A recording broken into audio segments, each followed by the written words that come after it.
चलते हैं हम हमारे टॉपिक की तरफ। आपका एनर्जी ड्रिंक अगर बचा हुआ है तो आप चेयर्स कर सकते हैं। Very good, Monica ma'am, Puja ma'am, sir, Jaydeep sir, Ranjit sir. Amazing amazing amazing. बस अभी एंट्रेज नहीं करना, अभी हम आज के हमारे टॉपिक की तरफ चलते हैं। ठीक है। Very good. तो आज का टॉपिक जो है वो है डायबिटीज। बहुत ही अमेजिंग टॉपिक है आज का, क्योंकि इंडिया का हर चौथा इंसान प्री डायबिटिक फेज में घूम रहा है।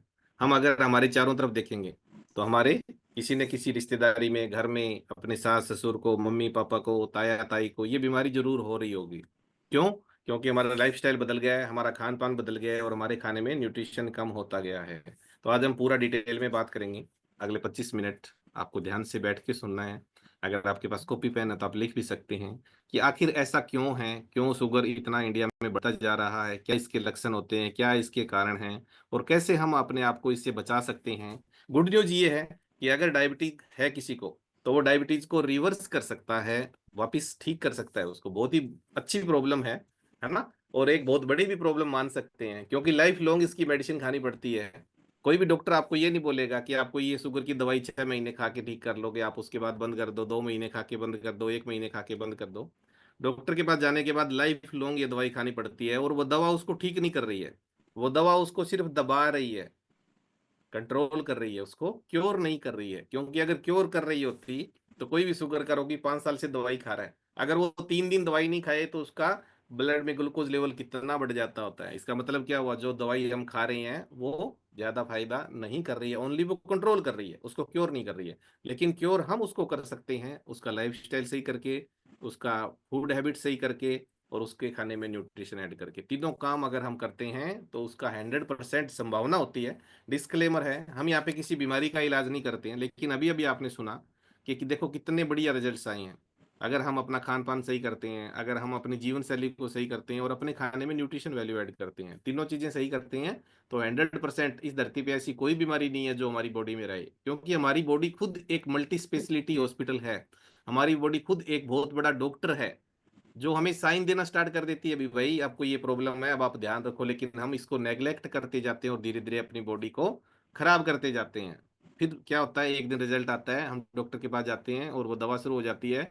और जब हम पूछते हैं कि जी ये गैस की दवाई कब तक खानी है, ये एलर्जी की दवाई कब तक खानी है, ये शुगर की दवाई कब तक खानी है, ये ब्लड प्रेशर की दवाई कब तक खानी है, ये कोलेस्ट्रॉल की दवाई कब तक खानी है, हार्ट की दवाई कब तक खानी है, तो डॉक्टर साहब का एक ही आंसर होता है कि ये दवाई आपके साथ ही जाएगी। मीन्स आप जब इस धरती पे जाओगे तब तक ये दवा आपको लास्ट सांस तक खानी है। सोचो आप कितनी बड़ी प्रॉब्लम है। और उस दवाई से वो बीमारी ठीक भी नहीं हो रही, प्लस उस दवाई का साइड इफेक्ट भी बहुत है। अगर आपके परिवार में कोई भी मेडिसिन खा रहा है, आजकल तो हर इंसान स्मार्ट हो गया ना, और ये एक स्मार्ट यंत्र सबके पास हो गया।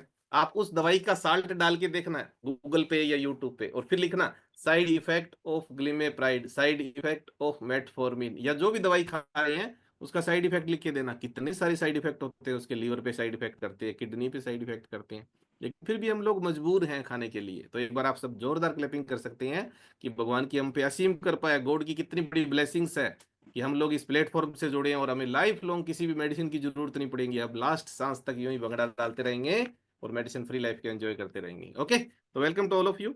और आज का सेशन जो भी मैं बता रहा था शुगर का, तो मैं आपको दोनों भाषाओं में बताऊंगा। एक तो बिल्कुल सिंपल भाषा में और साइंटिफिक भाषा में। सिंपल भाषा में जो भी नए फैमिली मेंबर है आप ये जान सकते हैं, एक तो शुगर शब्द होता है, एक इंसुलिन शब्द होता है, एक पेनक्रियास शब्द होता है, और एक ग्लूकोज शब्द होता है। ये चार चीजें होती है जिसमें हम पूरे के पूरे इस बीमारी को डिफाइन करते होते हैं। ठीक है। तो शुगर का मतलब डायबिटीज, किसी भी इंसान को ये बीमारी हो जाती है तो उसको बोलते हैं हम कि भी इसको डायबिटीज हो गई, है ना, वो डायबिटिक रोगी हो गया। ठीक है। शुगर उसकी बॉडी के अंदर जब खाना जो भी खाते हैं हम, उसकी बॉडी में कोई भी खाना किसी भी रूप में आप खाओगे ना, वो बॉडी के अंदर ग्लूकोज फॉर्म में भी जाएगा। भले ही आप चपाती खा रहे हो, भले ही आप एप्पल खा रहे हो, भले ही आप कोई मिठाई खा रहे हो, भले ही आप कुछ भी खा रहे हो, वो बॉडी के अंदर जाके ग्लूकोज फॉर्म में ही कन्वर्ट होना है। ठीक है। अब जैसे ही बॉडी के अंदर खाना गया, बॉडी में ग्लूकोज फॉर्म में खाना गया। हमारी बॉडी किस चीज की बनी हुई है? जैसे मकान की सबसे छोटी इकाई क्या होती है? ईंट होती है ना, ईंटों से मकान बनता है, उसके साथ बहुत सारी चीजें होती है, सीमेंट है, बजरी है, रोड़ी है। ठीक है। वैसे ही हमारी बॉडी की सबसे छोटी इकाई क्या होती है? सेल होती है। सेल से धीरे धीरे टिश्यू बनते हैं, टिश्यू से फिर ऑर्गन और फिर सिस्टम, बॉडी बनती जाती है। तो हमारी हर एक सेल को क्या चाहिए? हमारी हर एक सेल को ग्लूकोज चाहिए उसको प्रॉपर वर्क करने के लिए। सेल सारे काम करती है, जन्म भी करती है, सेल मरती भी है, सेल वॉशरूम भी करती है, सारा कुछ करती है, लेकिन उस सेल्स को सारे काम करने के लिए क्या चाहिए? ग्लूकोज चाहिए। अब प्रॉब्लम क्या होती है, जैसे ही हम खाना खाते हैं बॉडी में ग्लूकोज गया, अब वो ग्लूकोज उस सेल्स तक पहुंचेगा या नहीं पहुंचेगा, उसका फैसला करेगा इंसुलिन नामक एक हार्मोन होता है, केमिकल होता है। वो हार्मोन या वो केमिकल कहाँ से आता है? वो पेनक्रियाज नाम की एक ग्लैंड होती है, हमारा ऑर्गन होता है, उसके पास छोटा सा एक ऑर्गन होता है जिसको बोलते हैं पेनक्रियाज, हिंदी में बोलते हैं अग्नाशय, लीवर के आसपास होता है वो। और वो पेनक्रियाज क्या करता है? केमिकल को सीक्रेट करता है, एक हार्मोन को सीक्रेट करता है जिसको बोलते हैं हम इंसुलिन। अब वो पेनक्रियाज उस इंसुलिन को निकालेगा, और इस इंसुलिन के पास वो चाबी होती है सेल्स की। जैसे सेल के गेट पे बाहर एक ताला लगा हुआ है, कोई भी कोशिका है उसके बाहर एक गेट लगा हुआ है, ताला लगा हुआ है, और उस ताले की चाबी है इंसुलिन के पास। अगर वो इंसुलिन आएगा तो वो ताला खुलेगा और वो जो ग्लूकोज है वो उसके अंदर जाएगी।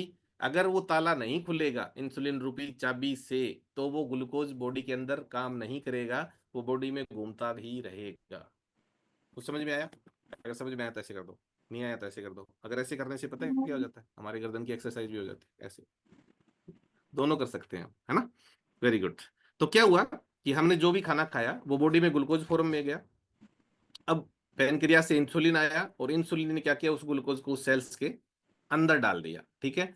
अब दो प्रकार की होती है डायबिटिक मेनली, टाइप 1 और type 2। Diabetic mellitus type 1, type 2। Type 1 में क्या होता है? जो पेनक्रियाज होता है उसमें बीटा सेल से जहां से ये इंसुलिन निकलता है वो सेल ही डिस्ट्रॉय हो जाती है, मैन्युफैक्चरिंग डिफेक्ट हो जाता है, मतलब जन्मजात प्रॉब्लम हो जाती है। जैसे आप छोटे बच्चों में देखो, अगर आसपास आपके किसी रिश्तेदारी में, जानकारी में कोई छोटा बच्चा है और उसको शुगर की बीमारी है, तो उसको हार्मोन बन ही नहीं रहा, ये इंसुलिन बन नहीं रहा तो क्या होगा? क्या होता है बताओ?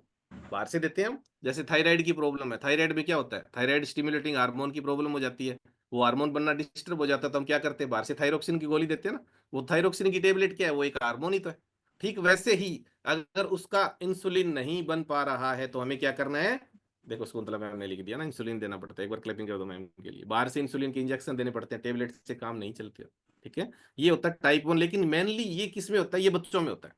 टाइप 2 डायबिटिक मेलाइटस, ये होता है बड़ों में, और ये इंडिया में सबसे ज्यादा 90% यही है। और अब बात करेंगे हम लक्षण पे, उसके बाद फिर टाइप 1 और टाइप 2 को मैं आपको डिटेल से बताऊंगा। लक्षण क्या क्या होते हैं प्री डायबिटिक फेज के? हम कैसे डिफाइन करें अपने आप की बॉडी को कि हम शुगर की ओर अग्रसर हो रहे हैं या नहीं हो रहे? तो सबसे पहले पोलीयूरिया, आपको बार बार वॉशरूम जाने की शंका रहेगी, यूरिनेशन के लिए आपको बार बार जाना पड़ेगा। लिखो नंबर 1, यूरिनेशन ज्यादा होगा। लेकिन ध्यान, डिस्क्लेमर, हमारा ये पेय पदार्थ हम पीते हैं तो भी हमें पोलीयूरिया होता है, हमारी बॉडी डिटॉक्स होती है, हमारी बॉडी क्लींजिंग प्रोसेस में जाती है। तो ध्यान रखना है कि आपने अगर एफरेस पिया है तो आपको वॉशरूम ज्यादा जाना पड़ेगा। कभी आप सोचो अरे यार मेरे को शुगर हो गया, शुगर नहीं होता, क्योंकि एफरेस भी हमारी बॉडी को डिटॉक्स करता होता है। ठीक है, जनरल बात कर रहे हैं हम कि बार बार अगर हमें यूरिनेशन के लिए जाना पड़ रहा है, बार बार पेशाब करने के लिए जाना पड़ रहा है, तो हो सकता है हम प्री डायबिटिक फेज में हो सकते हैं। ठीक है, नंबर 1। नंबर 2, तेज प्यास लगेगी। क्यों लगेगी वो मैं आगे बताऊंगा आपको। तेज प्यास लगेगी, हमारा गला सूख जाता है, बार बार मुंह सूखेगा, गला सूखेगा आपका। ठीक है, इसके अलावा वेट मैनेजमेंट डिस्टर्ब रहेगा, आपका वेट एकदम तेजी से अचानक कम होगा या फिर तेजी से बढ़ सकता है, असामान्य रहेगा, आपका वजन जो है वो आइडियल वेट नहीं रहेगा। ठीक है, इसके अलावा फटीगनेस रहेगी, थकान रहेगी बॉडी में, आपका काम करने का बिल्कुल भी मन नहीं करेगा अगर हम प्री डायबिटिक फेज में हैं तो। ठीक है, इसके अलावा बॉडी में कहीं भी घाव हो जाए तो वो हील नहीं होगा, भले ही हम कितनी एंटीबायोटिक खा रहे हैं, कितनी अच्छी क्रीम लगा रहे हैं, है ना, स्किन के ऊपर चकत्ते से होने स्टार्ट हो जाएंगे। इसके अलावा हाथ पैरों में सुनपन रहना शुरू हो जाएगा। ठीक है, आंखों के नीचे घेरे से स्टार्ट हो जाएंगे और आंख धुंधला दिखाई देना स्टार्ट हो जाएगा। आपको ऐसे शुरू हो गया यार मेरे को ना ऐसे, जैसे सामने धीरे धीरे कुछ बिल्कुल प्योर नहीं दिख रहा है, बिल्कुल क्लीन नहीं दिख रहा है। ठीक है, विजन जो है वो आपका कहीं ना कहीं डिस्टर्ब हो जाएगा, डिहाइड्रेट रहेगी बॉडी आपकी। आपको हर वक्त यही रहेगा मैं कुछ पी लूं, कुछ खा लूं, और बॉडी के अंदर हमेशा आपको ऐसे भूख महसूस होती रहेगी यार, मैं भूखा हूं। आप खाए हुए हो खाना लेकिन फिर भी आपको भूख महसूस होगी। ठीक है, अब टाइप 1 की बात करते हैं हम, डायबिटिक टाइप 1 की बात करते हैं। टाइप 1 में क्या था? अभी मैंने बताया आपको, इंसुलिन फॉर्मे डिफॉर्मिटी जो हो जाती है, उसको इंसुलिन प्रोडक्शन ही नहीं होता, उसका बीटा सेल्स जो है वो परमानेंट डिस्ट्रॉय हो गई उसकी। अब ये कारण क्या है, कैसे हो सकता है? उसको सबसे बड़ा जो है वो इन्फेक्शन की वजह से हो सकता है। वो उस बच्चे ने कोई मेडिसिन खाई हो तो उससे वो बीटा सेल्स डिस्ट्रॉय हो सकती है। नंबर 2, टॉक्सिसिटी की वजह से, कई बार टॉक्सिसिटी हो जाती है बॉडी के अंदर। नंबर 3, एनवायरमेंटली भी हो जाता है। आजकल हम इतने सारे ऑर्गेनिज्म बाहर एनवायरमेंट में हैं, हम सांस के साथ ले रहे हैं, पानी के साथ ले रहे हैं, खाने के साथ ले रहे हैं, बहुत सारे कीटाणु हमारी बॉडी में जा रहे हैं। नेक्स्ट है ऑटो इम्यून डिजीज। ये मेन जो कारण है ये ऑटो इम्यून डिजीज कारण होता है। ऑटो इम्यून डिजीज में क्या होता है, हमारी बॉडी खुद की जो इम्यूनिटी है वो हमें डिस्टर्ब करने लग जाती होती है। जैसे नजला क्या है, छींक आने लग जाती है। नजला क्या है, अगर आपको बाहर मान लो आप धुआं धूल मिट्टी में जाते हो, अगर आपकी इम्यूनिटी लो है तो कई बार हम डस्ट में जाते हैं तो क्या होगा, छींकें आनी शुरू हो गई हमें, है ना। बार बार छींकें आएगी, नाक में पानी आ गया, आंख में पानी आ गया, ऐसे लगेगा कोराइजा हो रहा है, पता नहीं साइनोसाइटिस जैसी प्रॉब्लम हो रही है। वो क्या है, वो जैसे ही एलर्जन हमारी बॉडी के अंदर गया वो एंटीबॉडी हमारी विकराल रूप धारण कर लेती है। ठीक वैसे ही ऑटो इम्यून डिजीज में क्या होता है, हमारी खुद की बॉडी जो है, वो सेल्स जो है वो हमारी बॉडी खुद को ही खराब करने लग जाती होती है। आत्मघाती सेल्स जिसको बोलते हैं, खुद की बॉडी की सेल्स खुद को ही डिस्टर्ब करने लग जाती होती है। उस वजह से भी पेनक्रियाज के अंदर बीटा सेल्स डिस्ट्रॉय हो जाती है, परमानेंट डिस्ट्रॉय हो गई। उस बच्चे को लाइफ लॉन्ग इंसुलिन का इंजेक्शन लेना पड़ेगा अगर उसको जीना है तो। ठीक है, तो ये टाइप 1 है। लेकिन टाइप 1 कम मिलता है, बहुत कम होता है, बच्चों में मेनली होता है, बड़ों में नहीं होता। बड़ों में कौन सा होता है, डायबिटिक मेलाइटिस टाइप 2, जिसको बोलते हैं हम NIDDM। बच्चों में होता है, उसको बोलते हैं हम IDDM, insulin dependent diabetic mellitus. ठीक है, ये साइंटिस्ट लैंग्वेज है, कोई प्रॉब्लम नहीं है। अगर समझ में नहीं आया तो भी वैसे ही बता दिया मैंने डॉक्टरी लैंग्वेज में, NIDDM, non insulin dependent diabetic mellitus. ठीक है, अब टाइप 2 है ना, वो इंडिया में है मेनली। अगर हमारे भारत में बात करें 90%, इसमें क्या हो रहा होता है, इसमें पेनक्रियाज भी होता है, इसमें इंसुलिन भी आ रहा होता है, इसमें सारी चीजें होती है ना। लेकिन प्रॉब्लम क्या है, वो इंसुलिन जो आ रहा है ना, वो या तो कम मात्रा में आ रहा है, तो या तो उसका प्रभाव खत्म हो जाता है। क्यों हो जाता है वो अभी हम बात करेंगे। या उसका प्रभाव कम हो जाता है। कैसे, जैसे बार बार जो इंसान सिंपल कार्बोहाइड्रेट लेते हैं, या जो इंसान बहुत सारा जंक फूड खाते हैं, या जो बहुत सारा मीठा खाते हैं, बहुत सारा अनहेल्दी खाते हैं, तो क्या होगा, अनहेल्दी खाएंगे तो बॉडी के अंदर जैसे ही गया ग्लूकोज फॉर्म, एकदम से ग्लूकोज लेवल स्पाइक हुआ। मान लो एग्जाम्पल के रूप में जो इंसान कोल्ड ड्रिंक पी रहे हैं, अब कोल्ड ड्रिंक में क्या है, 10 चम्मच चीनी जाएगी अगर एक बोतल पिएगा छोटा तो। ठीक है, जैसे ही 10 चम्मच चीनी उसने बॉडी के अंदर डाली, ग्लूकोज लेवल स्पाइक हुआ। इधर से क्या हुआ, पेनक्रिया से इंसुलिन आया, इंसुलिन ने आके सेल्स के अंदर उसको कोशिश किया कि चारों तरफ डिस्ट्रीब्यूट हो जाए। उसने फिर थोड़ी देर बाद बर्गर खा लिया, पिज्जा खा लिया, समोसा खा लिया, कचौरी खा लिया, या कोई भी अनहेल्दी फूड खा लिया जिसमें सिंपल कार्बोहाइड्रेट ज्यादा है। सिंपल कार्बोहाइड्रेट क्या करेगा, बॉडी के अंदर जाते ही ग्लूकोज लेवल को स्पाइक करेगा। इधर से फिर बार बार ग्लूकोज लेवल स्पाइक हो रहा है, इधर से फिर हार्मोन आ रहा है इंसुलिन, और उसको कोशिश कर रहा है सेल्स के अंदर डिस्ट्रीब्यूट कर दूं और उसको न्यूट्रलाइज कर दूं। लेकिन क्या होता है, बार बार जब ग्लूकोज लेवल स्पाइक होता है तो इंसुलिन धीरे धीरे धीरे रेजिस्टेंट होना स्टार्ट हो जाता है। मतलब सेल्स उसका कहना मानना स्टार्ट कर देती है कि बस भाई अब और हमें ग्लूकोज नहीं चाहिए।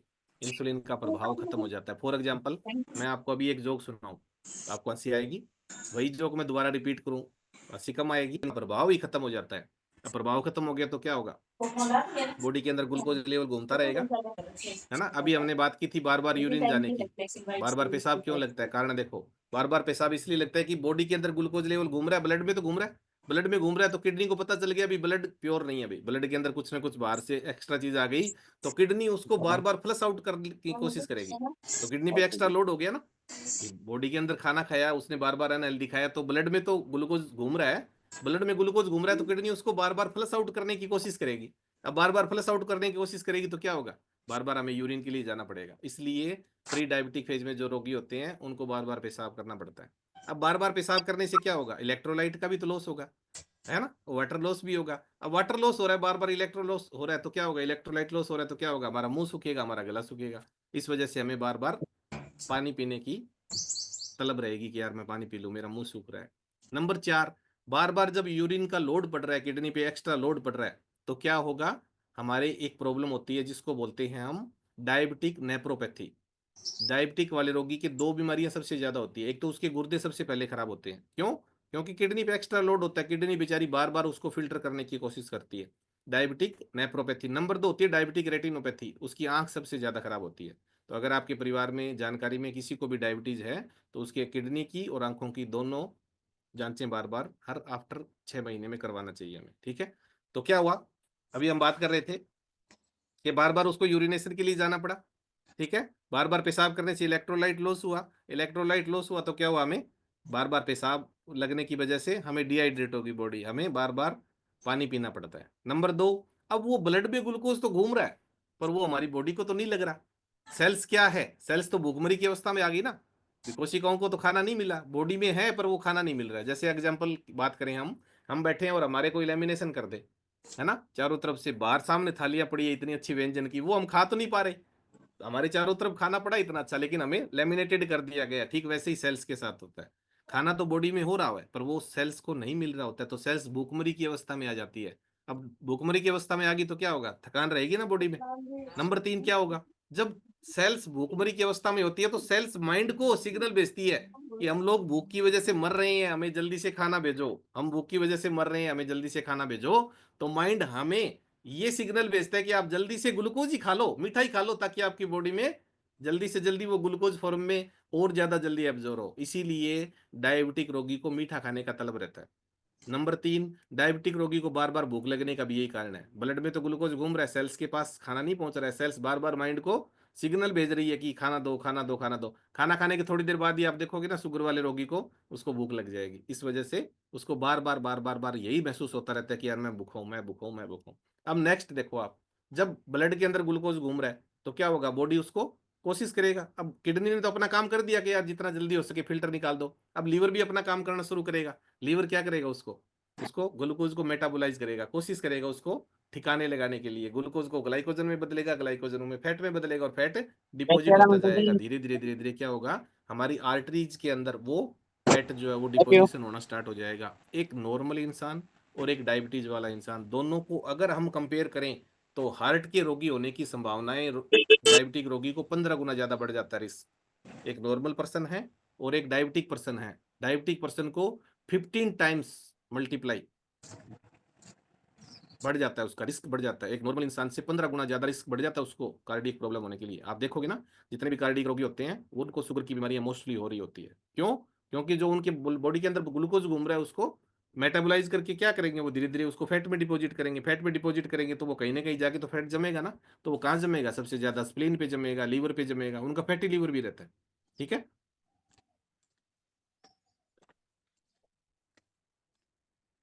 अब हम इसको रिवर्स कैसे कर सकते हैं, मेन चीज है रिवर्स कैसे कर सकते हैं। रिवर्स बहुत ही इजी है, बहुत ही आसान है। हमें उनको लो जीआई फूड देना है। ठीक है। सबसे बड़ा कारण अगर मैं बात करूं भारत में शुगर होने का, तो वो हमारा व्हीट भी है। एक बहुत बड़े साइंटिस्ट हुए हैं डेविस बेली, उन्होंने व्हीट बेली नामक एक बुक लिखी है। आप सोचो, आज से लगभग 70 साल पहले गेहूं को खाया नहीं जाता था इंडिया में। इंडिया में मोटे अनाज खाए जाते थे, मिलेट्स खाए जाते थे, दलिया खाया जाता था, बाजरे का खिचड़ा खाया जाता था, है ना, बाकली खाई जाती थी, कनक को उबाल के। वो सारी चीजें हमने धीरे धीरे धीरे बंद कर दिया। प्रकृति ने हमें गेहूं दिया, गेहूं से फिर हमने उसको दलिया बना लिया, दलिए का फिर हमने आटा बना लिया, आटे से भी पेट नहीं भरा, उसको छान लिया, उसका चोकर निकाल दिया, फाइबर निकाल दिया, फिर हमने उसको और प्रोसेस्ड कर दिया, उसको और रिफाइंड कर दिया, मैदा बना लिया। मैदे में फाइबर जीरो है। और जितनी भी स्वाद वाली चीजें हैं, जितनी भी फास्ट फूड, जंक फूड, अच्छी चीजें जो हमारी बॉडी को नहीं चाहिए और हमारी जीभ को जो स्वाद बनती है, लगती है, वो सारी की सारी मैदे से बनती है।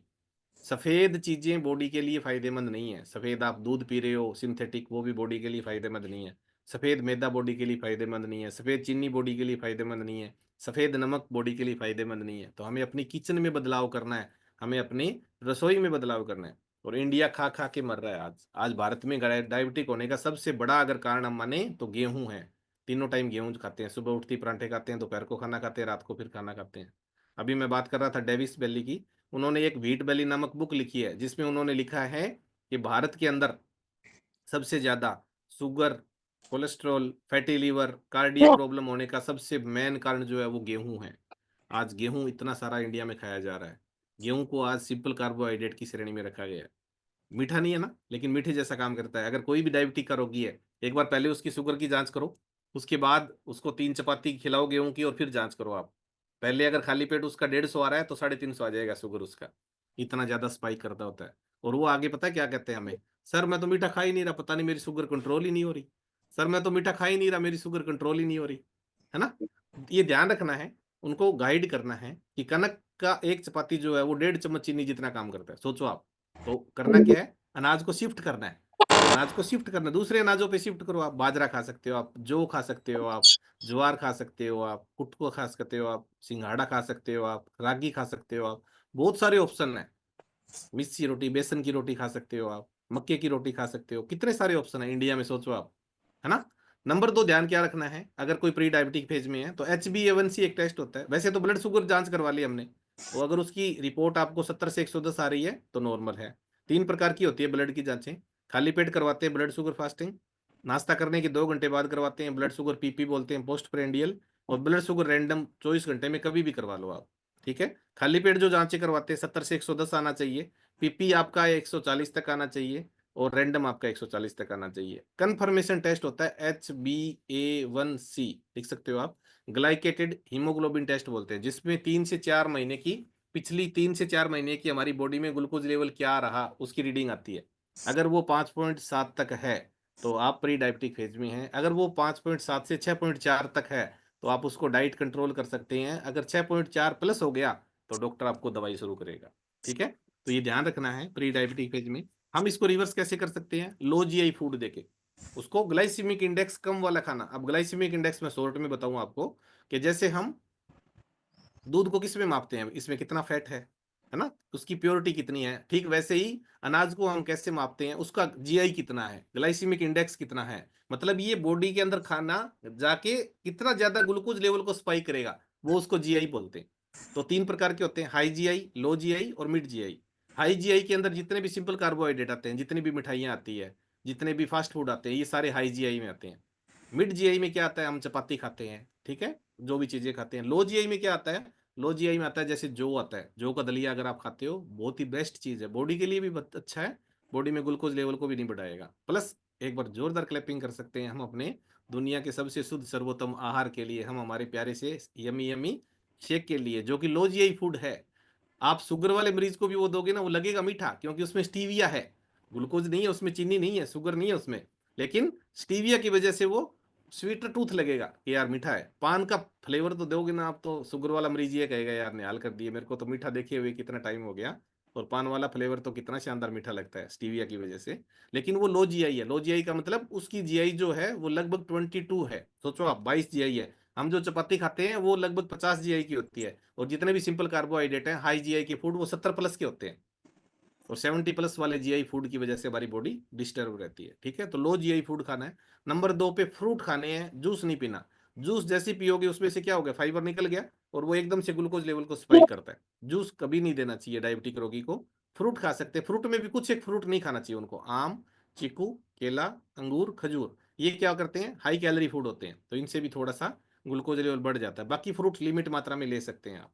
डेली 10,000 कदम चलना चाहिए उनको, डेली, एवरी सिंगल डे, ठीक है। दोनों टाइम यहाँ पे आके एक्सरसाइज करना चाहिए। According to WHO 150 minutes in a week, अगर हम हफ्ते में 150 मिनट एक्सरसाइज करते हैं तो हम लाइफ लॉन्ग स्वस्थ रहते हैं। इसके अलावा उनको नींद पूरी करना है, एक होता है सोना और एक होता है डीप स्लीप, ये बहुत जरूरी है। बॉडी में हर एक ऑर्गन प्रॉपर वर्क करे, इसके लिए हमें 6 से 8 घंटे की डीप स्लीप लेना जरूरी है। गुड न्यूज, अगर जिस फैमिली मेंबर को डीप स्लीप नहीं आती है, गहरी नींद नहीं आती है, रात को आपको अच्छे सपने नहीं आते हैं, आप रात को करवटें बदलते रहते हैं, तो आपके लिए एक बहुत ही अमेजिंग न्यूट्रिशन कंपनी ने अभी अभी न्यू रिसेंटली लॉन्च किया, जिसको बोलते हैं हम स्लीप एनहेंस। रात को आप लगातार 28 दिन पियोगे तो 29th डे आपकी बॉडी खुद आपको बोलेगी कि सो जाओ, आपको हम अच्छी नींद लेने वाले हैं। बहुत अमेजिंग न्यूट्रिशन है, आप एक बार एक्सपीरियंस करके देखना, कोई दवाई नहीं है वो नींद की। कई बार हमें क्या हो जाता है कि ये होता है कि पता नहीं सर, मैं तो नींद की दवाई शुरू कर दूंगा तो मुझे बाद में नींद नहीं आएगी, वो दवाई नहीं है। जैसे फॉर एग्जाम्पल, हम लोग बादाम खाते हैं, यस और नो, आप लोग मेरे साथ हैं तो ऐसे कर दो, बादाम खाते हैं, बहुत सालों से खाते आ रहे हैं। अगर हमने वो बादाम छोड़ दिए तो क्या मंद बुद्धि बन जाती है, अरे यार इसने पिछले महीने तो बादाम खाए थे, अब इसका दिमाग ही काम नहीं कर रहा, नहीं होता ना। अगर हम बादाम खाने से क्या हम साइंटिस्ट बन जाते हैं, कि आपने 2 किलो बादाम खाए और आपके तो एंटीना लग गया जी, ये लो अभी अब APJ अब्दुल कलाम बन गए, ऐसा नहीं होता। लेकिन वो बॉडी के लिए अच्छा होता है, वो दिख नहीं रहा है लेकिन हमारी बॉडी में वो ओमेगा 3 अच्छा जाएगा तो फायदा करेगा ना। ठीक वैसे ही स्लीप एनहेंस है, आप स्लीप एनहेंस को लोगे तो आपकी बॉडी को वो सपोर्ट करेगा अच्छा सा, वो कोई दवाई नहीं है। जो दवाई हम खाते हैं ना वो माइंड पे काम करती है और वो बॉडी को लगती है। जैसे आप नशे की दवाई खा के देखो 7 दिन, 8वें दिन आपको उस दवाई के बिना नींद नहीं आएगी, ठीक है। न्यूट्रिशन कोई दवाई नहीं है। इवन जितनी भी हम मल्टीविटामिन टेबलेट लेते हैं, ओमेगा 3 टेबलेट लेते हैं, सेलुलोज, फाइबर, कोई भी आप टेबलेट फॉर्म में न्यूट्रिशन खा रहे हो, वो भी दवाई नहीं है, ये ध्यान रखना है, ठीक है। इसके अलावा आपको वाटर इनटेक कंप्लीट करना है, आपको अपनी बॉडी के अकॉर्डिंग 20 kg पर लीटर के हिसाब से अपना पानी कंप्लीट करना है। और ध्यान ये रखना, जितनी भी माताएं बहनें, आप अपने बच्चों का भी पानी कंप्लीट करें। बच्चों को ये पीछे हम थालियां लेके घूमते रहते हैं, खाना खा लो खाना खा लो, छोटा भीम, पोगो, है ना, यूट्यूब दिखा दिखा के, लेकिन कभी बच्चों को ये नहीं कहते पानी पी लो। पानी कंप्लीट करना बहुत जरूरी है। हमारी बॉडी में 70% वाटर है, इस धरती पे 70% पानी है, और यहाँ पे सबसे ज्यादा लैक होता है हमारा। अगर हम अपना सिर्फ पानी ही कंप्लीट कर लें तो लाइफ लॉन्ग अपनी बॉडी को फिट रख सकते हैं। सोचो आप, छोटा सा लगता है, लेकिन इस चीज के लिए क्या बोला गया है? जल ही जीवन है। क्या किसी और चीज के लिए बोला गया है? बताओ आप। किसी चीज के लिए नहीं बोला गया, लेकिन इसके लिए बोला गया, जल ही जीवन है।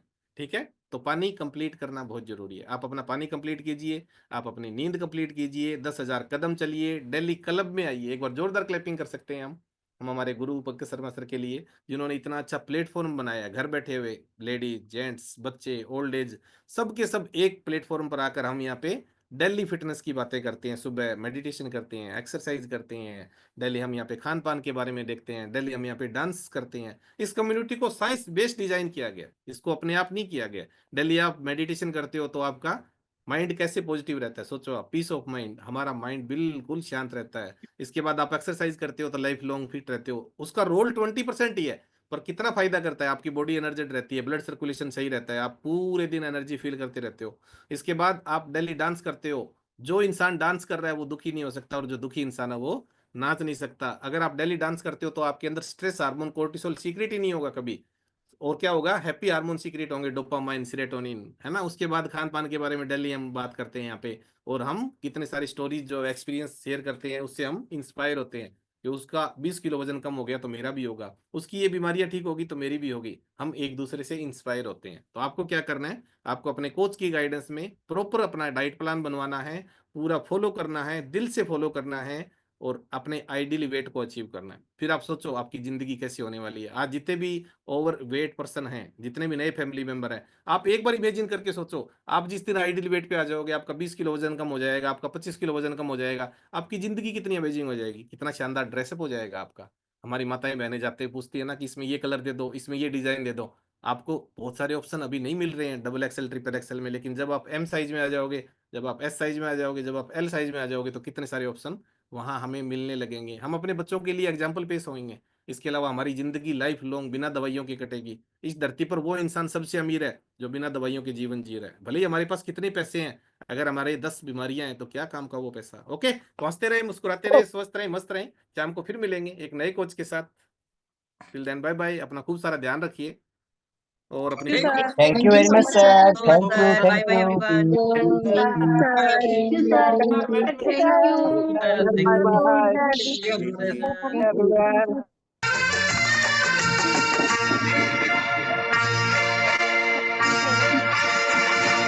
यूं ही कट जाएगा सफर साथ चलने से, कि मंजिल आएगी नजर साथ चलने से। यूं ही कट जाएगा सफर साथ चलने से, कि मंजिल